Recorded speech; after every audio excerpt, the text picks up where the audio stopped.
할렐루야. 사랑하는 반석의 성도 여러분, 1월 7일 목요일 아침 아까배 시간이 돌아왔습니다.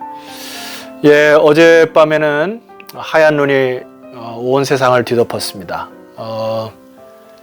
주께서 이 온 세계를 움직이는 여러 가지 원리들이 있는데 우리가 눈을 통하여서 또 하나님의 임재를 맛봤던 우리 저녁이었습니다. 오늘도 이 말씀을 통하여서 하나님의 임재를 경험하는 복된 시간이 되었으면 좋겠습니다. 오늘은 누가복음 3장 1절에서 14절인데 이 말씀을 쭉 읽다 보시면은 계속 글을 써가면서 굉장히 구체적으로 정치적 상황을 언급을 합니다. 자, 1절 말씀 보세요. 디베료 황제가 통치한 지 15해 곧 본디오 빌라도가 유대의 총독으로 헤롯이 갈릴리의 분봉왕으로 그 동생 빌립이 이두레와 드라고니 지방의 분봉왕으로 루사니아가 아빌레네의 분봉왕으로 굉장히 정치적 상황이 복잡하였지만 이것을 정확히 기록한 이유가 뭘까요?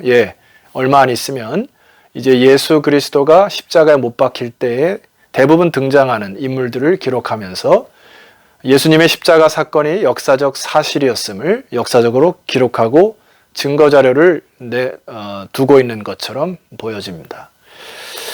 뿐만 아니라 이 당시의 영적 기상도를 이야기하고 있습니다. 2절 말씀 보니까 안나스와 가야바가 대제사장으로 있을 때에 하나님의 말씀이 빈들에서 사가랴의 아들 요한에게 임한지라. 여러분 여기 이 말씀 2절 말씀 보면은 두 가지가 조금 이상한 부분이 있어요. 약간 생각해야 될 부분이.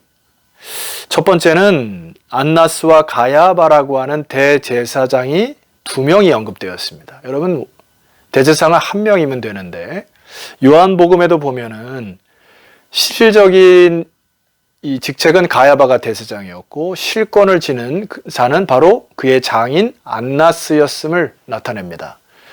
그러니까 이때 당시에 대제사장직도 두 사람이 언급되었을 뿐만 아니라 장인이 사위에게 세습할 정도로 굉장히 지도력, 종교적인 지도력이 혼탁해 있음을 알 수가 있습니다.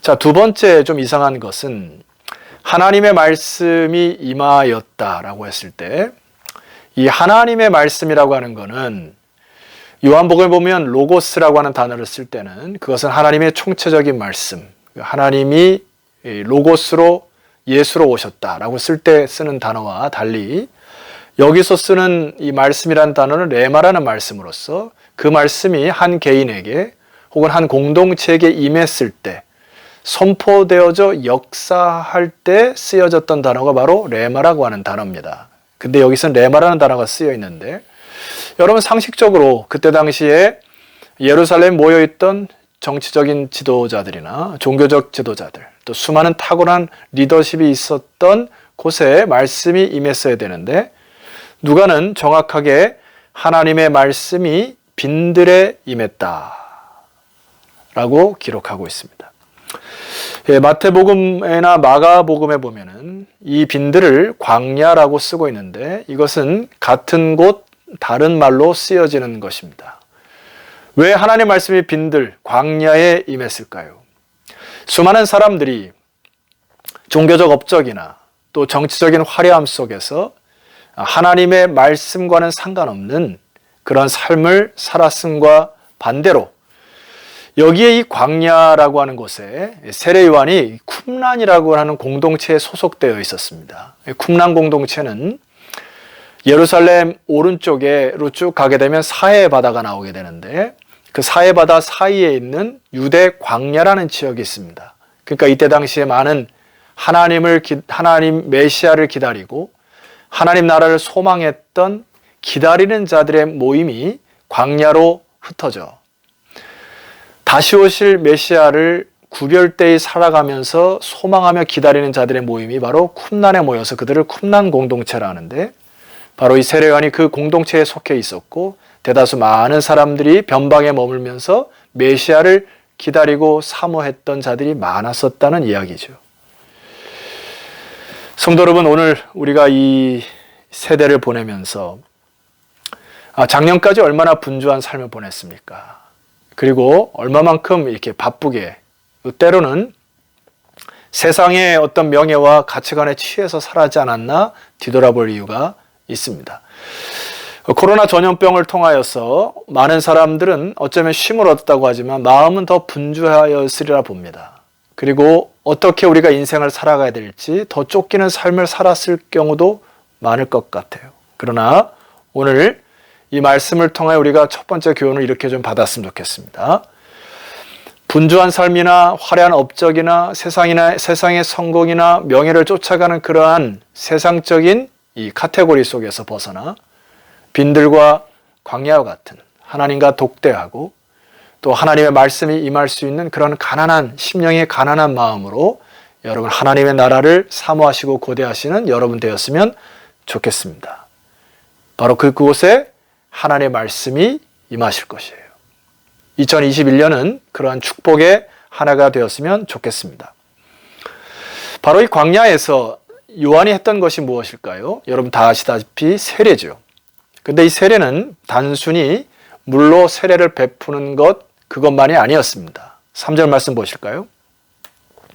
요한이 요단강 부근 각처에 와서 죄사함을 받게 하는 회개의 세례를 전파했다.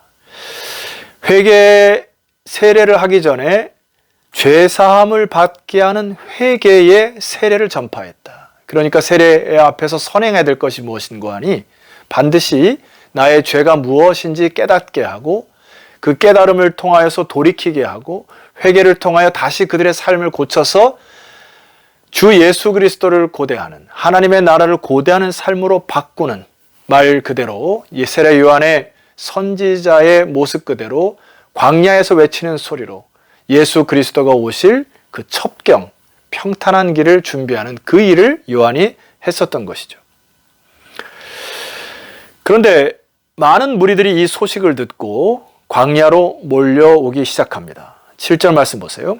요한이 세례받으러 나오는 무리에게 이르되 독사의 자식들아 누가 너희에게 일러 장차올 진노를 피하라 하더냐.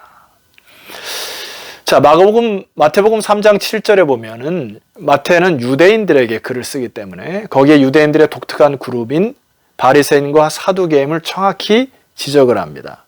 그런데 그 외에 많은 무리들이 요한에게 몰렸겠죠. 그래서 이 누가는 그들을 향하여 정확히 지적하기보다는 이걸 통틀어서 무리에게 이르되, 이 말씀 무슨 말입니까?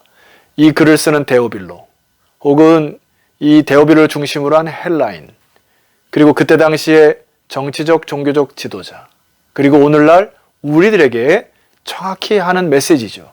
무리에게 이르렀습니다. 말했습니다. 뭐라고 말했을까요? 독사의 자식들아 너희에게 일러 장차올 진노를 피하라 하더냐. 이들은 이 말씀을 듣고 굉장히 당황하고 놀랐을 것입니다. 처음 본 사람이었고 소식만 듣고 갔는데 다짜고짜 하는 말이 사단의 자식들아 이렇게 얘기하는 거예요. 그리고 이미 이 앞뒤 문맥에 보면 너희들은 이미 도끼가 나무 뿌리에 놓여 있다라고 하는 진노가 곧 임할 것이라고 하는 이 저주의 말을 하는 겁니다. 이들이 얼마나 마음이 뜨끔했을까요? 그러면 어떻게 하면 이것을 피할 수 있을까 질문이 되지 않겠어요? 세례요한이 대답을 합니다. 그러므로 8절입니다. 회개에 합당한 열매를 맺어야 한다. 돌이키라는 말이죠. 그런데 너희들은 중반절 보세요. 속으로 아브라함이 우리 조상이라 말하지 말라. 내가 너에게 이르노니 하나님이 능히 이 돌들로도 아브라함의 자손이 되게 하시리라. 1차적으로 그 안에 있는 유대인들, 속으로 자기가 유대인 혈통을 갖고 있다고 착각하며 나는 이 혈통으로 구원받는다고 착각하며 내가 이 혈통으로 나는 언약 백성임을 착각하는 그들에게 말씀하는 것이죠. 하나님은 능히 이 돌들로도 아브라함의 자손이 되게 하시는 것이기 때문에 그런 능력의 하나님이신데 너희들은 너희들이 속했던 혈통, 내가 유대인이라는 특권을 가지고 하나님의 언약 백성임을 착각하지 말라는 거예요. 여러분 이 표현은 말입니다. 듣고 있었던 이 데오빌로나 헬라인들에게도 큰 충격이었을 것입니다. 유대인들도 저러한 평가와 정확한 분류로 하나님의 백성이 아님을 꾸짖음을 당하는데 그럼 우리는 어떻게 해야 하는가? 질문이 나오겠죠. 무리가 질문합니다. 10절입니다.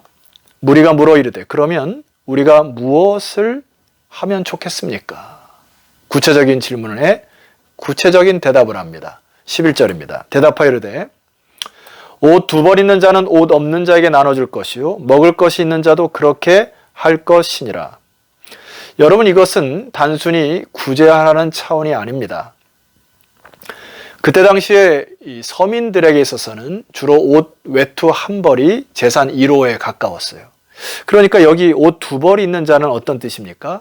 서민보다는 조금 나은 삶을 살고 있지만 그러나 재산 1호와 같은 2벌을 나눠주기는 굉장히 어렵겠죠. 그리고 먹을 것이 있는 자도 그렇게 할 것이니라. 주변에 있는 굶주린 사람들을 향하여 자신도 먹고 살기가 팍팍한 거예요. 그런데 세례요한이 뭐라고 얘기합니까? 너가 하나님의 언약 백성이고 예를 들어 하나님을 아버지로 섬긴다고 하면은 그 증거가 무엇인고 하니 너가 갖고 있는 외투 1벌을 나눠줄 수 있는 사람이 되어야 한다는 메시지예요. 이들은 양심에 아마 찔렸을 것입니다. 어떤 사람에게는 양심이 찔렸을 것이고 그래서 마음으로 밀어버린 사람이 있을 것이고 하나님을 아버지로 섬기고 세례요한의 말씀을 들은 사람은 돌이켰을 것입니다. 자, 또 다른 그룹이 있어요. 12절. 세리들도 세례를 받고자 하여 와서 이르되 선생이여 우리는 무엇을 하면 세례를 베풀고 언약 백성이 될 수 있겠습니까? 13절에 이렇게 대답합니다. 이르되 부가된 것 외에는 거두지 말라.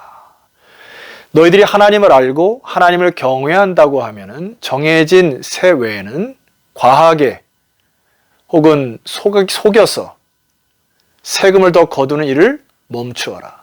너희들이 하는 일을 하나님 앞에서 행해야 한다. 또 다른 무리가 있습니다. 14절. 군인들도 물어 이르되 우리는 무엇을 하리까 하매 세례요한이 대답합니다. 사람에게서 강탈하지 말고 거짓으로 고발하지도 말고 받는 급료를 족한 줄로 알라. 그때 당시에 군인들은 굉장히 특권을 가진 사람들이었고 힘을 가진 사람들이었지 않습니까? 그러니까 너희들의 힘으로 사람을 강탈하지 말고 거짓으로 고발하여 그 사람들을 추근대지 말고 급료를 족한 줄로 알아 한 거 보니까 많은 사람들이 돈을 더 벌기 위하여 사리사욕을 채우기 위하여 군인들이 더 많은 이 부정을 저질렀던 것을 보게 됩니다. 수많은 무리들이 요한에게 왔을 때에 요한이 이야기하는 중심이 뭡니까? 너희들이 하나님을 알고 하나님을 경외한다고 하면은 바로 하나님 앞에서 이 모든 일을 행해라.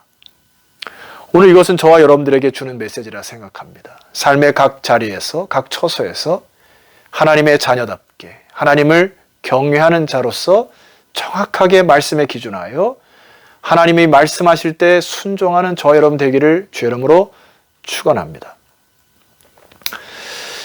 마지막으로 여러분에게 부탁을 하나 드리고 저 개인적으로도 적용을 하고 싶은 마음이 있습니다. 회개라고 하는 것은 단순히 내가 입으로만 회개하는 것이 아닙니다. 오늘 수많은 무리들이 세례요한에게 나왔을 때 어떤 사람들은 기분 나빠서 돌아갈 사람도 있을 것입니다. 그러나 마음으로 중심으로 돌이키고 이 말씀대로 실천하고 그의 마음을, 그의 삶을, 그의 생활을 완전히 돌이켜 회개함으로 세례를 받았을 때 큰 은혜가 임하였을 것이에요. 하나님께서 우리들에게 말씀하십니다. 너는 나를 하나님 아버지로 믿고 있는가? 그렇다면 너가 갖고 있는 필수적인 것들을 이웃이 필요하다면 나눠줄 수 있는 그 마음과 자세가 하나님의 백성이에요. 삶의 현장, 여러분들이 일하는 그곳에서 하나님의 백성으로 정확하고 정직하고 진실하게 행하는 것, 그것이 바로 하나님의 자녀라는 것. 때로는 내가 힘이 있고 권세가 있다고 해서 교만하거나 자만하지 아니하고 겸손으로 다른 사람 품을 수 있는 것, 그것이 하나님의 자녀라는 것입니다. 우리는 오늘 말씀을 통하여 사단에 의하여, 악한 영에 의하여 내 눈이 가려져 있는지, 내가 들을 수 있는 것을 잘 못 듣고 있는지, 그리고 빨리 회개해야 될 것들을 꽉 움켜쥐고 고집쓰고 있는지를 돌아보셔야 합니다. 주의를 하다 보면은 참 속상할 때가 많아요. 왜냐하면 어떤 일을 같이 힘을 다해서 해야 되는데 참 어떤 분은 이상하리만큼 다른 생각으로, 다른 판단으로, 그리고 다르게 반대적으로 행하는 분들이 꼭 있기 마련입니다. 그러나 성령은 하나 되게 하여 주의 일을 이루는 것들을 주목하셔야 합니다. 그래서 여러분, 저를 비롯하여 우리 반석의 모든 성도들이 하나님의 영에 민감하기 위하여 여러분 각자의 삶 속에서 세례요한이 빈들 광야에서 하나님과의 개인적인 시간, 개인적인 장소, 그래서 하나님 말씀을 듣는 이 복된 시간과 장소가 회복되는 올 한 해가 되었으면 좋겠고, 하나님의 말씀이 임하여 아멘으로 순종하여 주께서 이루고자 하시는 아름다운 역사들을 이뤄내는 그러한 축복의 반석의 성도들이 되시기를 주의 이름으로 축원합니다. 기도드리겠습니다. 하나님 아버지, 오늘 하루 주의 말씀이 임하여 나의 양심을 찌르거나 또 주의 말씀이 나에게 임하여 고치고 회개할 것이 무엇인지 깨닫게 하옵소서. 그리고 온전히 주 앞에 돌이켜 하나님께서 이루고자 하시는 그 아름다운 주의 나라를 이뤄가는 믿음의 백성들이 다 되게 하옵소서. 우리의 가려워진 눈과 막힌 귀를 뚫어주셔서 하나님의 세미한 음성을 듣고 움직이는 믿음의 사람들이 다 되게 하옵소서. 예수 그리스도 이름으로 기도드렸사옵나이다. 아멘. 성도 여러분, 내일은 누가복음 3장 15절 이하의 말씀으로 여러분 찾아뵙도록 하겠습니다. 내일 뵙겠습니다.